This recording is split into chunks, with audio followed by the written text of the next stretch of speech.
Some cartoons flirt with controversy. Futurama straight up marries it, cheats on it, and writes a sitcom about the divorce.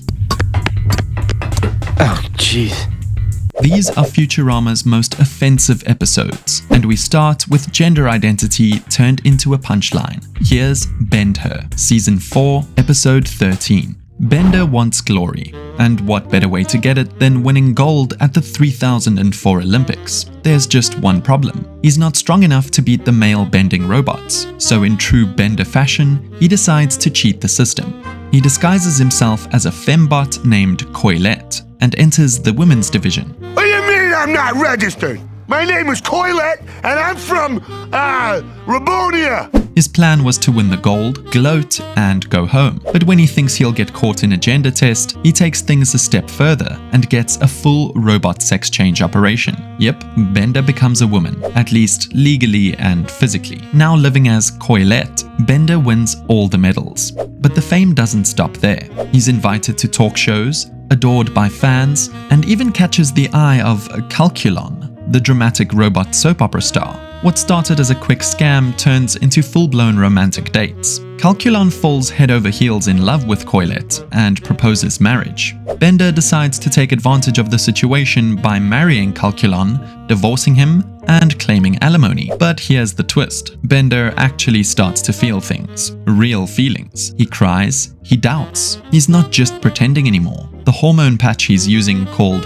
Femboil, is messing with his emotions. Leela and Amy try to talk some sense into him. They remind him he's not actually a woman and that marrying Calculon under false pretenses is totally wrong. Bender brushes them off until the professor warns him that the longer he stays female, the harder it'll be to go back. That hits hard, so with Leela's help, he comes up with an exit plan. Fake Coilette's death at the altar. In classic dramatic fashion, Coilette collapses during the ceremony and dies. Calculon is devastated. The showbiz world mourns, and Bender quietly returns to his old self. But to be honest, it was one of the most absurd stories. The entire plot makes a joke out of gender identity and transition.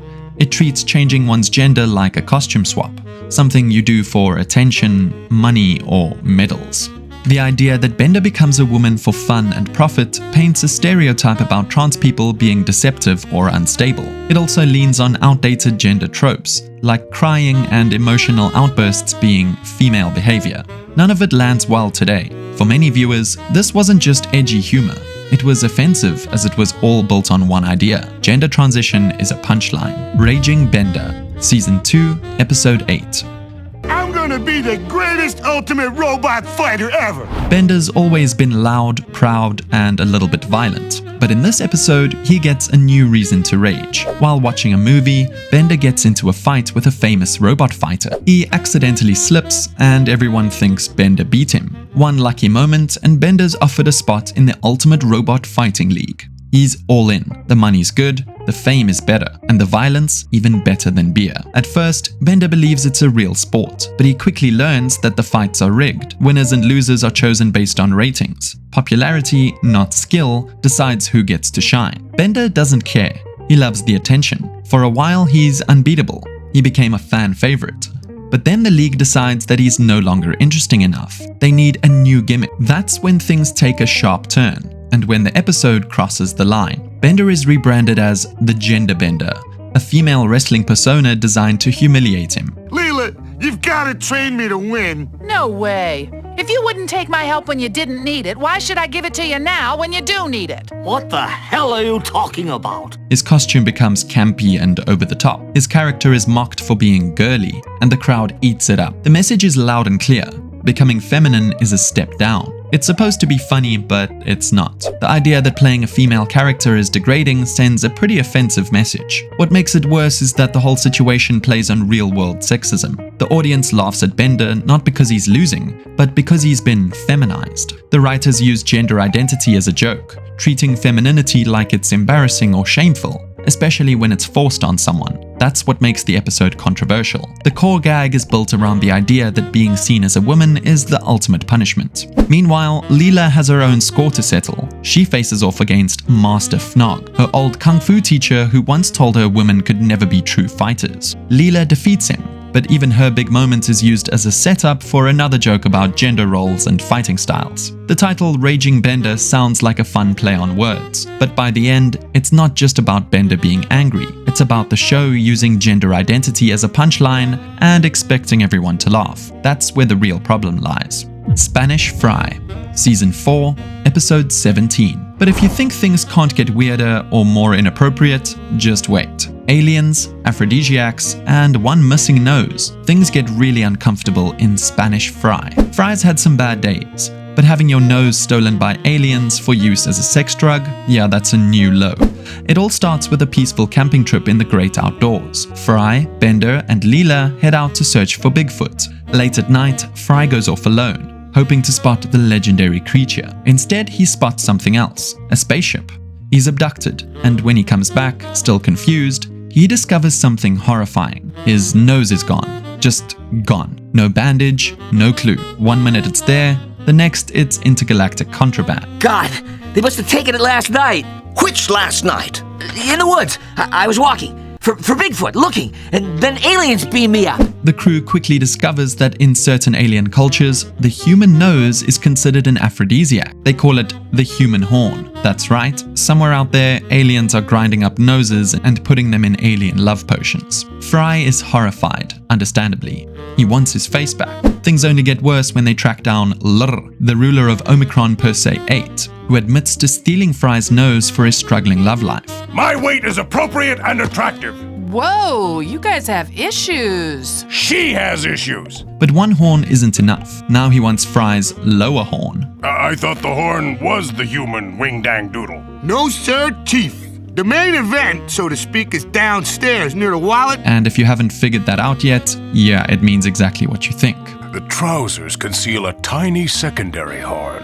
Hey, what have you heard? Guards, seize him! Fry's about to be sexually mutilated for the sake of alien romance. The rest of the episode becomes a wild chase through the woods, complete with Fry running for dear life while Leela and Bender try to save his most prized possession. And somewhere in the chaos, Bigfoot actually shows up, because why not? Now let's talk about why this episode pushed the line. Spanish Fry isn't just inappropriate for a moment, it builds its entire plot around sexual innuendo, bodily mutilation, and alien fetish culture. It takes taboos about the body and plays them up for laughs, with zero shame and lots of eyebrow-raising dialogue. Writer David X. Cohen himself called this one of Futurama's filthiest episodes, and he's not wrong. Spanish Fry didn't just go off the rails. It dug under them, found a nose, called it sexy, and tried to eat it. And somehow, it still managed to make you laugh while doing it. Welcome to Futurama at its weirdest. Proposition Infinity, Season 6, Episode 4. What happens when a human dates a robot? In Futurama, it sparks a full-blown civil rights movement. It all starts when Amy breaks up with her on-again, off-again boyfriend Kif. Heartbroken and frustrated, she ends up spending time with Bender. After a wild night out, they hook up. Yep, Amy and Bender start dating, a human and a robot. And in the world of Futurama, also in the real world, that's a big deal. Robosexual relationships are taboo, and Bender couldn't be prouder of breaking the rules. Sinners! Robosexuality is an abomination! But when Amy brings him home to meet her parents, things explode.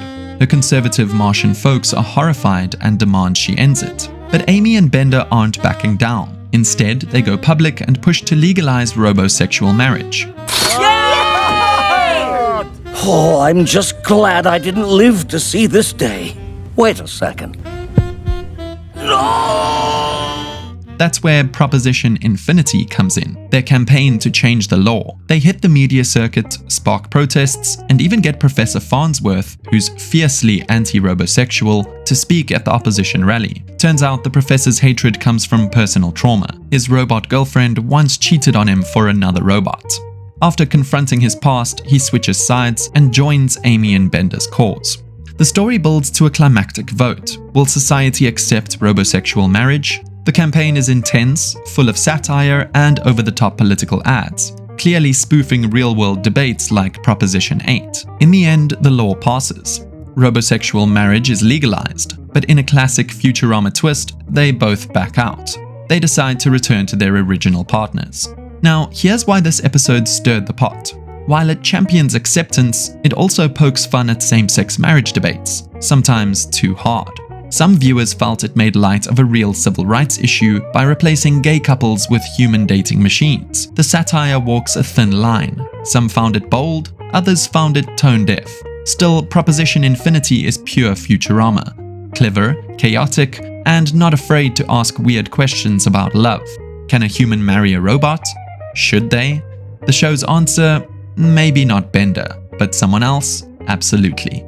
Hell is Other Robots. Season 1, Episode 9. When a robot hits rock bottom, he doesn't go to rehab, he goes to church. And that's exactly what happens in Hell is Other Robots, one of Futurama's boldest early episodes. It all starts when Bender gets addicted to electricity. After a Beastie Boys concert in the year 3000, Bender hangs out with some shady robots who offer him a hit of pure current.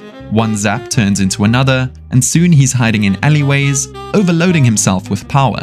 His friends notice he's going downhill fast, but nothing changes until Bender hits his lowest point. That's when he discovers robotology, a robot religion that promises to help him stop his bad behavior. At first, Bender becomes a model believer. He stops partying, cleans up his act, and even starts judging Fry and Leela for not being holy enough. They get annoyed and worried, so they set up a crazy party to pull him back into his old ways. And it works. Bender gives in and goes wild again, breaking every robot rule he can. But there's a twist. The Church of Robotology warned him that anyone who breaks their rules will be punished. And that's exactly what happens. Bender gets dragged straight to Robot Hell, where the robot devil runs the show. The place is full of strange punishments and creepy songs. Fry and Leela try to rescue him, but it's not easy. They have to dodge traps, survive fire, and deal with the robot devil's weird games. In the end, Bender manages to trick his way out of Robot Hell and escapes with his friends. The whole story is about guilt, religion, and a very real robot version of hell. Some viewers thought it made fun of religion too much. The Church of Robotology seems like a mix of real religions, and Robot Hell is a goofy version of punishment filled with loud music and bossy sermons. Some fans thought it was clever, others thought it was offensive. Either way, this episode doesn't hold back. It crashes through religion, shocks itself silly, and tap dances into hell. Because in Futurama, being saved is optional, but making fun of everything is guaranteed. The Mutants Are Revolting, Season 6, Episode 12. But sin and salvation aren't the only things Futurama plays with. Sometimes it aims straight at society itself. Civil rights, segregation, and rebellion all come bubbling to the surface in The Mutants Are Revolting. Leela's been hiding something her whole life. She's always claimed that she was an alien, but the truth is, she's a mutant. And in New York, that's a big deal. Mutants aren't allowed to live on the surface. By law, they're forced to stay in the sewers, far away from normal society. But when Leela's secret is exposed at a fancy party, the mayor doesn't just cancel her invite. He throws her out of surface life completely. Your companion is a mutant? But if anyone asks, say she's an alien. Help! She's officially banished to the sewer, along with the rest of mutant kind. At first, Leela tries to stay strong.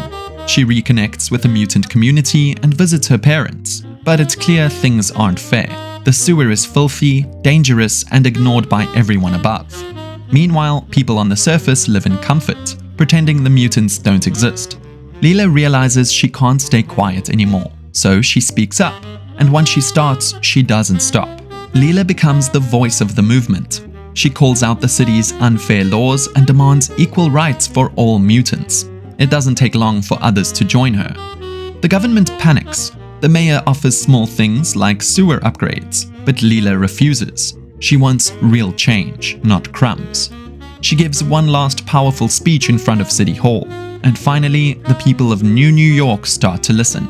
Even surface dwellers begin supporting the cause. By the end of the episode, mutants are finally granted full citizenship. They can live on the surface, just like everyone else. And it's all because Leela stood up for what's right. But for all its positive messaging, this episode isn't without controversy. It felt uncomfortable how the show used mutants with exaggerated, gross features as stand-ins for real-life oppressed groups. Also, the serious topic of civil rights was being played for laughs. Turning a centuries-long fight into a 22-minute cartoon revolution, it all felt a little too easy for some. Still, this episode hit a nerve. It took a risk. And while it didn't lean on sexual jokes or robot weirdness, it managed to offend in a different way.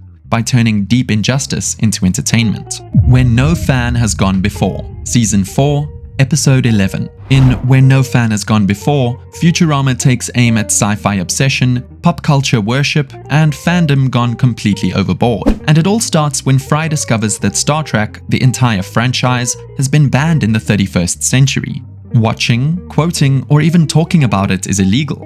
Why? Because the fan wars got so out of control that Star Trek was blamed for starting actual violence. You know what 6 movies average out to be really good? The first 6 Star Trek movies. Everybody hit the deck! That's right, people were literally fighting over Klingons and warp speed. Fry can't believe it, so he breaks into the forbidden Star Trek museum, steals the original VHS tapes, and brings them to the crew. But that act of rebellion sends them on a mission to Omega 3. A distant planet where the original Star Trek cast's preserved heads and bodies have been exiled. But they're not alone. They're being held hostage by Malvar, a floating ball of energy and the galaxy's most obsessed fan. Malvar forces the cast, including Shatner, Nimoy, Takei, and more, to perform in his homemade fan script, over and over, for years. He's the writer, director, and #1 fan, and nobody's allowed to leave. Fry joins in, hoping to help, but soon realizes he's stuck in the world's most extreme fan convention with no exit. As the episode goes on, Malvar grows more possessive, refusing to let anyone leave, not even Fry, who's caught in the middle. Eventually, the Planet Express crew stages a fake fight to distract Malvar, giving everyone a shot at escape. The message: being a fan is great, but turning people, especially celebrities, into your personal playthings, not so great. The entire episode is a love letter to Star Trek, but it's also a brutal roast.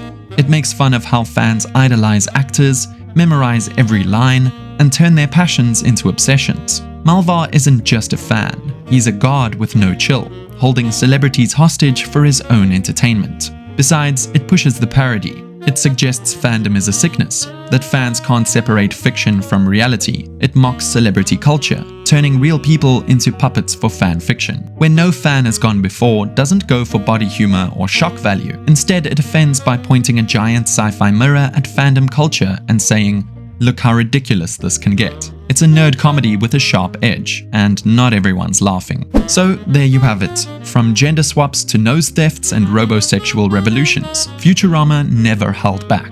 These episodes crossed lines, broke rules, and still managed to make us laugh. Did we miss one that went too far? Tell us in the comments. And if you love diving into the wild side of animation, hit like, share it with your fellow cartoon fans, and don't forget to subscribe for more.